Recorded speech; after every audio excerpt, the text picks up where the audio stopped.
कटा हुआ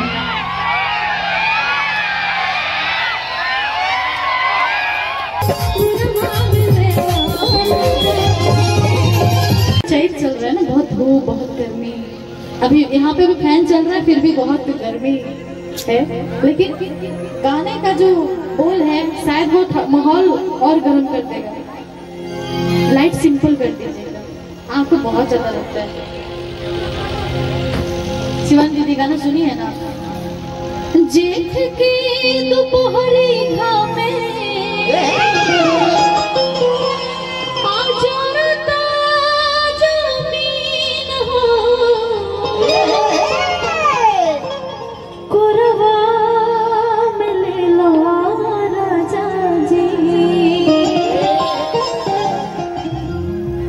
अब ही बाने को मसीन हो कोरवा मिले राजा जी। अब लग रहा है कि कुछ लोग बैठे यहाँ पे, तब से दिखाई नहीं दे रहा था। जेठ के दोपहरी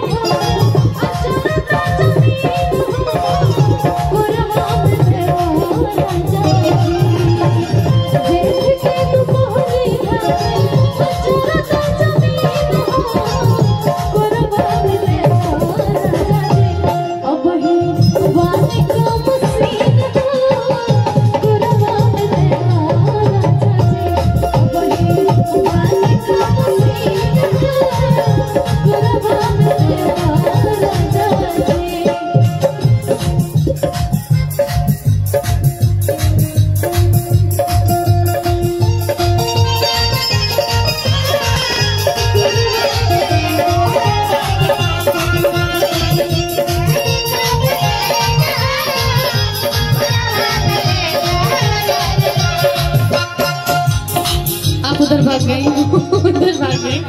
आप लोग फ्रंट पे रहिए, हम दे रहे इधर है। आइए दीदी इधर। अरे माहौल बनाना समय से नहीं बनेगा, वो सब शांत प्रिय है। लाइट जलाओ यार। ए भाई लाइट कटा हुआ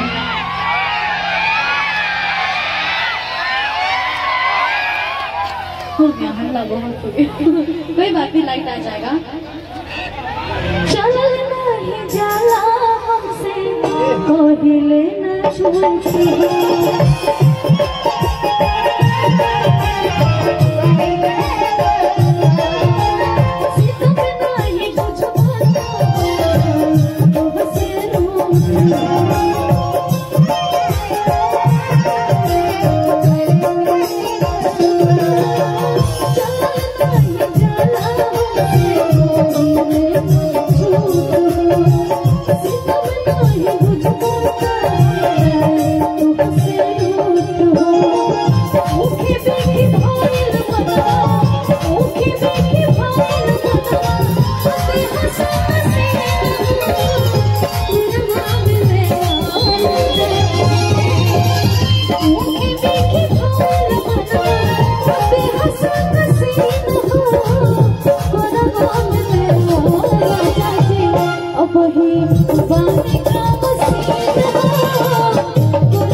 इसको रस्सी बोलते